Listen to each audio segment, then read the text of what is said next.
Pienso, luego existo.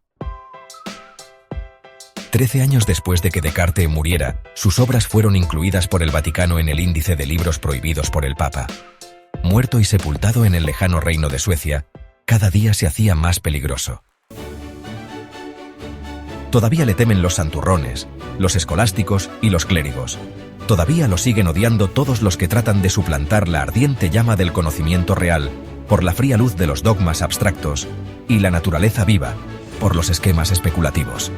Todavía sigue luchando este hombre cabezón, de baja estatura y de mal carácter, Renato Descartes, filósofo, físico, matemático, anatomista y orgullo nacional de Francia. Descartes, refiriéndose a sí mismo, escribía: «Nací de una madre que poco después de mi llegada al mundo murió de una enfermedad de los pulmones contraída a causa de algunas aflicciones. De ella heredé una tos seca y la palidez del rostro que tuve hasta los 20 años. De modo que los médicos me predecían un deceso temprano». Lo salvó su nodriza, natural de Normandía, a quien quiso tiernamente, y cuando fue adulto, le asignó una pensión vitalicia. Más tarde, en uno de los mejores colegios fundados por Enrique IV, su educación estuvo a cargo de los jesuitas. Es paradójico. Precisamente los jesuitas fueron sus maestros, que después habrían de ser sus más encarnizados enemigos. Maestros severos, inteligentes e incluso delicados, permitían al flaco y enfermizo niño que se levantara más tarde que los demás. Adoptó esta costumbre durante toda la vida y consideraba las horas de la mañana, cuando aún estaba en la cama, las más fructíferas para las reflexiones. Rehusaba estudiar y a los 17 años solo le entusiasmaban la equitación y la esgrima.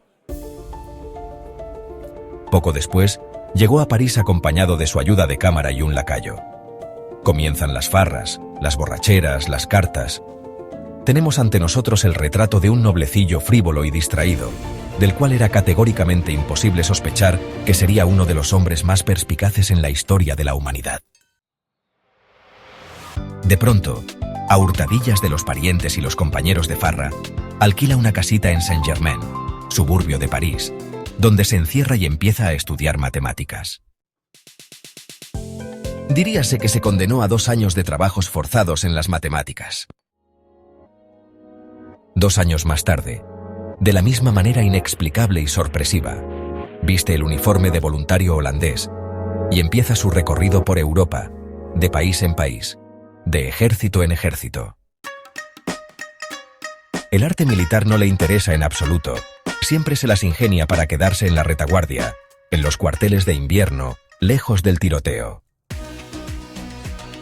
Dice que quiere ser espectador de las comedias que se desenvuelven ante él. En aquel entonces, tampoco era posible imaginarse que este calmado oficialillo de cabello rojizo, este espectador, literalmente irrumpiría unos años más tarde en el escenario del pensamiento social europeo. Pronto lo asiste una sorprendente y genial iluminación. El 10 de noviembre de 1619, escribía en su diario: «Comencé a comprender los fundamentos de un magnífico descubrimiento. Se trata de las bases de la geometría analítica, un apartado nuevo de las matemáticas al que Descartes dio vida».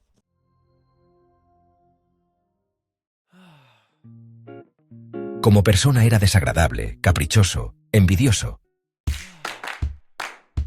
No soportaba que alabaran a otros. Escribía sobre Galileo: «Las personas que me conocen admitirán más bien que él me copiaba a mí y no al contrario. No simpatizaba con Torricelli ni Pascal. Escribía cartas ofensivas a Fermat».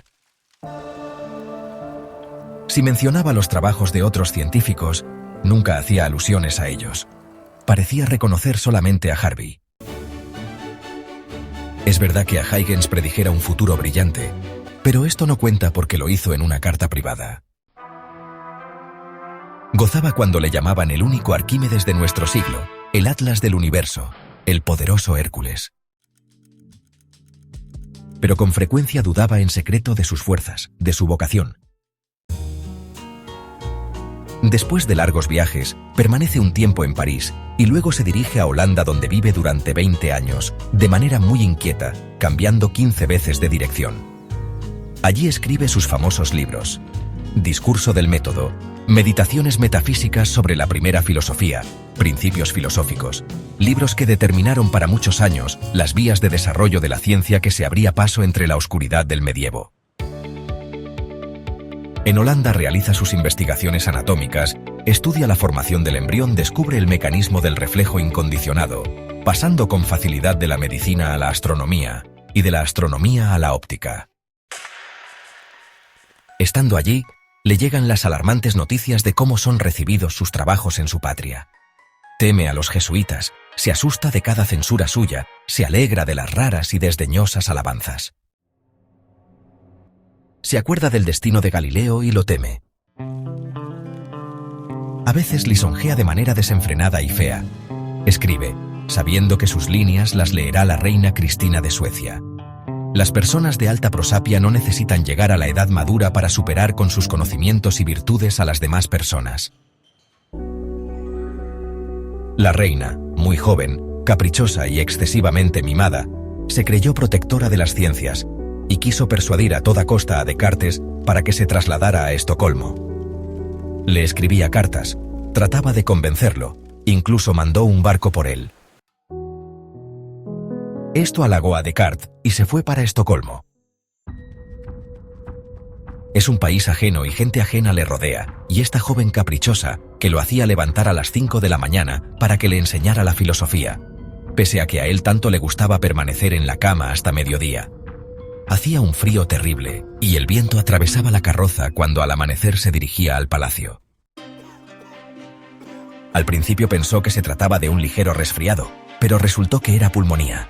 Gritaba delirando y tratando de apartar las visiones de los médicos que le hacían sangrías: «Señores, tengan piedad de la sangre francesa». Antes de morir, volvió en sí y dijo quedamente para sus adentros: «Ya es hora de marchar, alma mía».